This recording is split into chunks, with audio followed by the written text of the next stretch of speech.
Hey y'all, I'm Hope here at Crafty Hope. It is time for week 4 of Seek, Gather, Create for August of 2023. This is a challenge that comes from Lisa Goddard, Tina Hoyce, Laura, and Melanie at Mixed Media Magpie. I will have their links on Instagram and possibly to their channels here on YouTube as well. This is a prompted challenge where there are 4 prompts each week. They issue them every Sunday. You create something mixed media project-y with all 4 prompts. If you post it on Instagram, use that hashtag Seek, Gather, Create. And they've also got some prizes going on this season of it. But I encourage you to go check them out on Instagram to find out more about how to enter for that giveaway. But anyway, like I said, it's 4 prompts. Play along however you want. I have done my seeking and gathering and have some things here, but I'm going to tell you what those prompts are and tell you about it. So, first prompt is shells, then the letter M, then mustard, then stitching. So, for shells, y'all, I live on the Gulf Coast of Alabama, so I do a lot of shell collecting and all of that. I have several jars in my living room, a box in my office, and I've got this little drawer that's just marked beach. So I've got like all kinds of stuff like driftwood and things like that. I also have like little shells. I love the spiral of that. There's another one like that, so you can just see the spiral. Even if it's broken, I think it's beautiful. So I have lots of shells. I did go into a box I have and found these are probably what I'm going to use, but I might pull in some other shells. I don't even know what they are. I think they could be the linings inside of shells, or they could be actual shells themselves, but they're this like mica effect shells that I absolutely love. And I think I'm going to use those. Letter M, my first initial immediate thought were these that I picked up, a whole set. They go on those like letterboard things that were real popular last year. I mean, people are still using them, but like last year and the year before, they were super popular. So I've got some of those. I also have this wood block that has the letter M on it. That's part of like a welcome sign thing. But what I really think I'm going to do is use this wire and create the letter M with it. So that's the idea. Then mustard. So mustard seed is a color from the Tim Holtz brand. I have a distress crayon and a distress stain in those colors, but I'm probably going to use some yellow mustardy gold thread in this. Actually, for stitching, I have a few pieces here, and I think I'm going to use the smaller one that I've done, and it's got some of that color in it, but I think that's this possibly. And I'm probably going to incorporate that elsewhere. So my idea, I think, is going to be making a mobile. So like a hanging mobile with the shells hanging off. And basically all of these elements are going to be brought in. It's just bringing it all together that I'm unsure about. So I'm going to bring you along for this ride. Let me clear some of this off and we'll get started.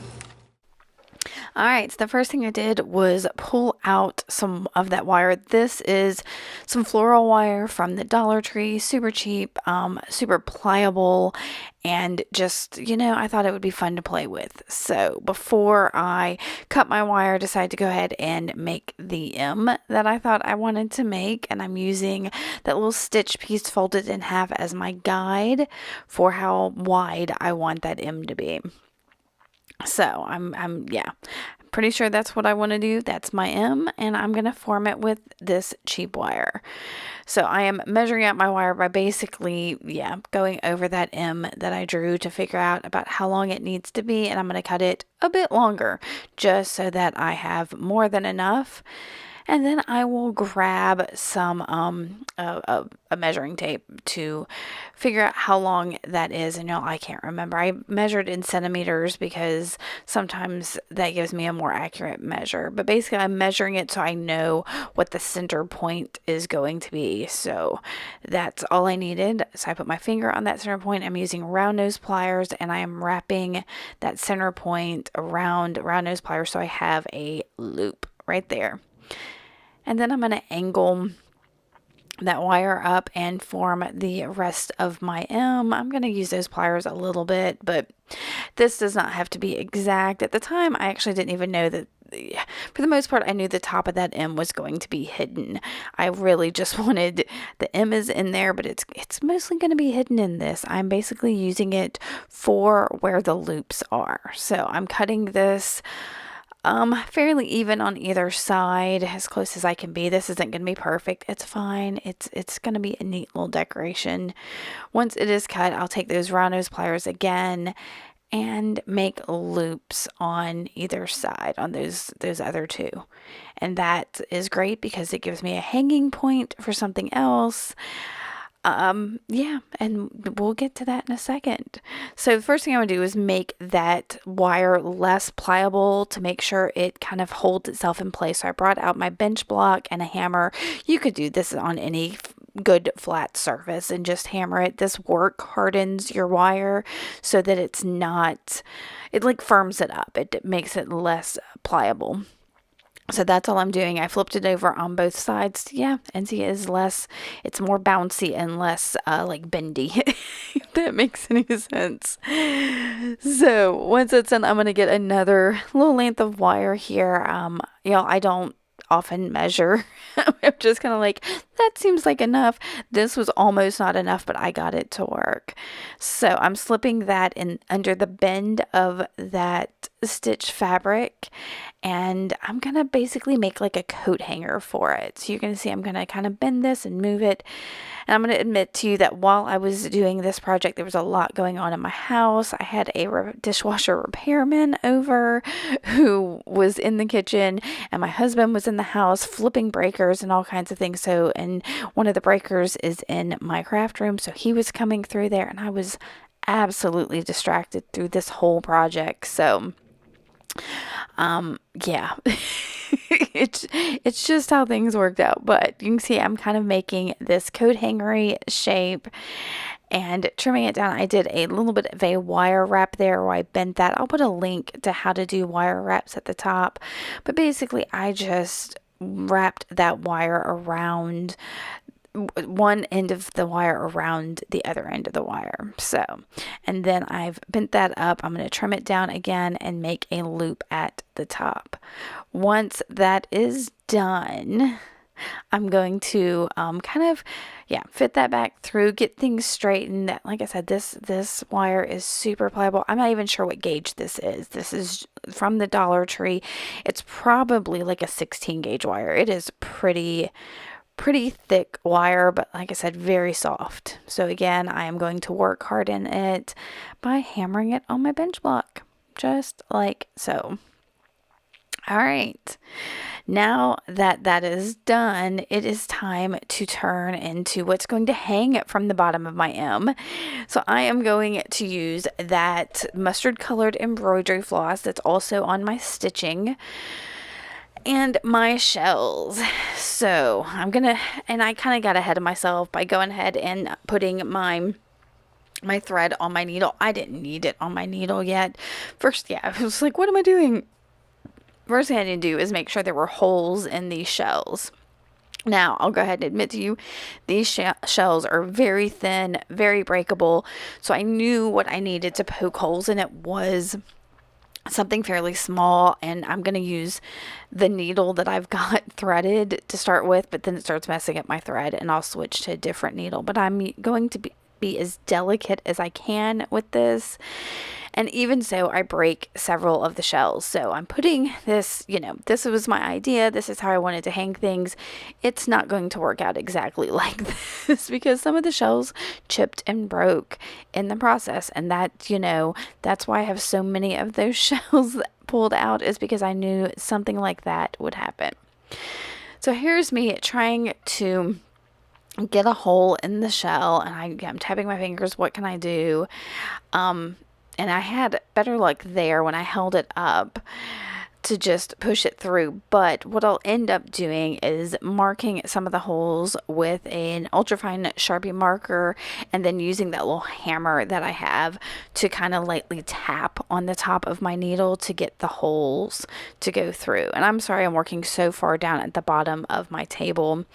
It was just easier trying to pull it toward me. And I will pull out in a little bit a self-healing mat, just so that I'm not poking holes and stuff on my table, which is what I should have. I was just kind of anxious to do this. Some of these shells actually have holes in them that I will use, and I over punched holes. Like, I just kept going one at the top, one at the bottom, one at the top. I don't need the ones on the bottom, like at the very bottom of this, don't need 2 holes. I just was like I said, I was quite distracted while I was trying to do all of this. Oh, because, somebody else in my house, my husband walking back and forth, turning off breakers. Fortunately, he did not hit the breaker to the craft room, so that was good. And hopefully my dishwasher now will drain, so guess we'll find out later. Wish me luck. I've been without a dishwasher for like 2 weeks now, so it's been an experiment in housekeeping. All right, so I'm giving y'all a look at how I am just kind of lightly putting those holes in there. Once I get them all done, there's my thumbs down, because my big one at the bottom did break, which means I will need to find another one, and I find one that already has a hole in it, so I am going to work with that. So since that was... Now, basically, y'all, I'm going to tie these together. So I'm putting the needle through one, a needle through the other. Kind of making sure that they like match up, so the backs are together where the backs are, and they hang right. And I'm going to tie a double knot very loosely so that these still have quite a bit of movement. And honestly, if you don't want to fiddle with this, you can try using jump rings. I will bring jump rings in here at the end of this, but this just to me helped bring that mustard in again. It gives them, I don't know, it's more delicate than using the hardness of a jump ring, that metal being in there. But I will bring that in as we get to the top to like connect some of the other things. So, and I'll show you how we do that when we get to it. Now, I do have lots of jewelry pliers and materials and things like that, because I am a jewelry artist in addition to a mixed media assemblage artist. So yeah, these are just things I have around. If you don't have them, seriously, y'all, those loops wouldn't have to be perfect on that M. You could wrap it around a dowel or something like that, or just use some regular pliers to roll it up. Just be very careful when you do it, because wire, of course, can be very pokey. So just, be cautious with things. All right, and I'm just going to show you me tying this center line of items together, because I'm going to do the exact same thing on those outer 2 lines of shells as well. So like I said, it's just tying these together. I'm using the needle to help get the thread through there, through both of them, and then loosely tying a double knot. Easy peasy, y'all. I kept this so fun. It really came together super quick. All right, once it's done, I did pull out some large jump rings, and I am going through the holes in the top shells. This first one was a little fiddly. I found if I went through the backs, it did so much better for some reason. And then I'm just connecting these to loops. Remember, you always twist open and close jump rings, because if you try to pull them apart, you'll distort them, and they don't work as well. All right, so I'm putting it in my shell, through the loop on my M, and then closing it. And yeah, I like to use a pair of bent nose pliers and a pair of flat nose pliers to do this. That is just my jam. And again, insert, twist closed. All right, so now it's time to bring everything together, and y'all, it's going to be as simple as inserting that up in there and adding a couple more jump rings. So I am mostly hiding that M, leaving some of it out dangling. I was actually going to stitch this the M to the other bar, to the coat hanger bar, but I was like, you know what, a jump ring will work fine here. So I pulled out 2 more of them. I'm zooming in a little so you can see, And I'm just taking the peak of that M to the coat hanger bar, and then the other side to it, and twisting it closed. And then I'm going to fold over that fabric, and I'm going to grab that mustard wire and bring it back in again. I'm making my knot, and I'm going to do whip stitches down both sides. So I'm inserting my needle from in between, like in that crease in there, just to kind of hide my knot a little bit. And then I will do a whip stitch, which just means going from the back to the front over and over again all the way down. I'm not going to stitch across the bottom. Having the side stitched means that it's not likely going to like slide up or anything. So I'm kept this is sped up by 2 times, but when I do the other side, I'm going to speed it up much more.